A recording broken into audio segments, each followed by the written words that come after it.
The tea sessions with Miss Minchin became a weekly affair, and one day Jessie decided to ask me about them. "Tori," she asks as I step out into the hall, "I was wondering, what do you do when you are at tea with Miss Minchin and those people? Does she have you recite a party piece? Or dance? Or pose? Are there men present?" Not really," I reply with a shrug. "Only when their wives are present. I don't think a lot of guys would really want to attend tea with a schoolmistress unless they were interested in her. I've never been asked to dance, although sometimes they like me to read them poetry in French.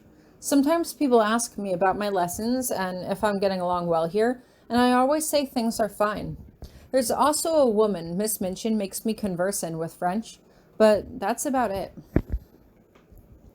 "Do they actually converse with you as a person?" Jessie asks. "Or does she just show you off like some pretty toy? Do they ever call on you instead of Miss Minchin? Do you ever see them again?" Some yes, some no," I reply. "What's brought this on?" "Doesn't it make you angry?" Jessie asks, "being used like a trinket for Miss Minchin to display?" "I mean, of course it does." I shrug. "But I'm only going to be here a year. Lord Grabiner would like me to keep my head down and not make any waves, and that's exactly what I plan on doing." "About that." Jessie looks like she wants to ask more, but Lavinia's voice can suddenly be heard from the other room. "Jessie, where are you?" she demands. She sounds angry. "I have to go," Jessie says, quickly scurrying out of the room towards the direction of the cry. "But I'll visit you later, all right?" "Sure thing," I reply. I don't honestly know if Jessie and I are actually becoming friends, but I don't really trust anyone here. I remember how quickly I made friends with Ellen and Virginia, but these girls weren't like me at all. There was something to be said about trying to get to know people who were different from you, but this was different.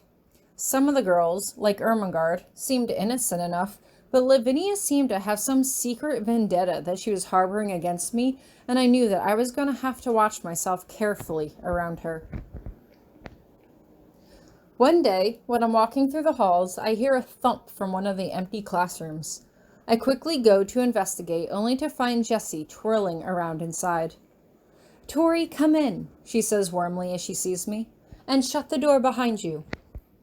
"I heard a sound," I say as I close the door and go to sit down on one of the benches. "Were you dancing in here?" "Mm-hmm." "You really like dancing, don't you?" I ask, but Jessie just lets out a little laugh. "In the ballroom, the beautiful but impoverished daughter of faded nobility can catch the eye of a landed gentleman, and a perfect match will be made," she says dreamily. "If you have 2 left feet, then beware. You might be sent home in disgrace." She turns to me suddenly. "What kind of dancing do people do in America?" "Not ballroom dancing," I say immediately.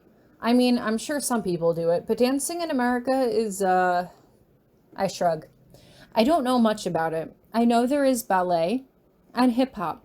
I know people go to clubs, but they sort of just move to the music. There's no ritual or pattern or steps or anything like that. It's a lot of improvisation." "I love ballet," Jessie sighs as she comes to sit beside me. "It would be lovely to be a ballerina, on stage, admired by everyone. But no English girl could ever be a ballerina. Everyone knows that it is the French and the Italians who make the best dancers." "I wouldn't say that," I offer. "I don't think it really matters where someone is born that determines their talent. How you're born and the family you grew up in might determine your standing in life, but just because you were born English girl doesn't mean you can't become a ballerina if you really want to be one."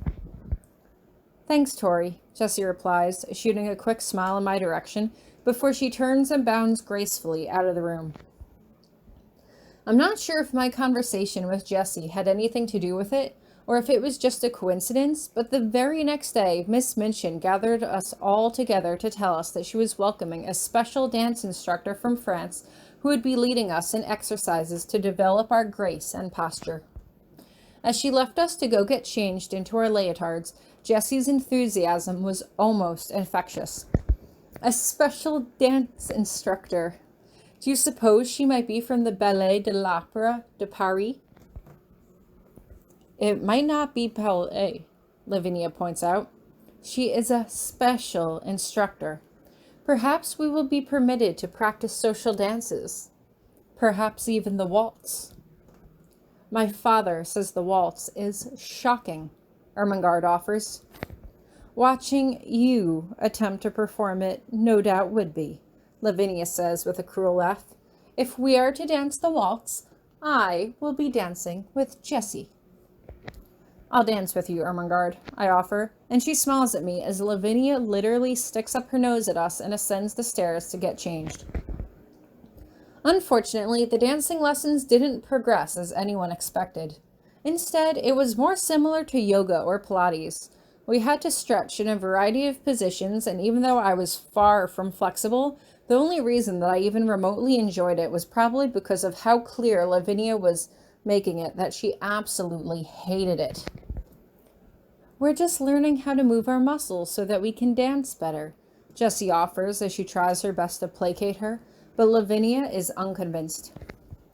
To speak of muscle on a woman seems very unseemly, Lavinia says, and I just roll my eyes. You know, in America, women are actually encouraged to build muscle, I tell her. Long gone are the days when women should be lithe and useless. Women have jobs now. Women work. Women do manual labor. There's nothing wrong with women being strong and powerful unless you find them intimidating in some way. Ermengarde giggles, but Lavinia's face just flushes as she grits her teeth in anger. She does have a husband, Jessie whispers quietly to her. Maybe she knows what she's talking about. Shut up, Lavinia hisses. I smirk, but I'm secretly glad that Lavinia shuts up for the rest of the lesson.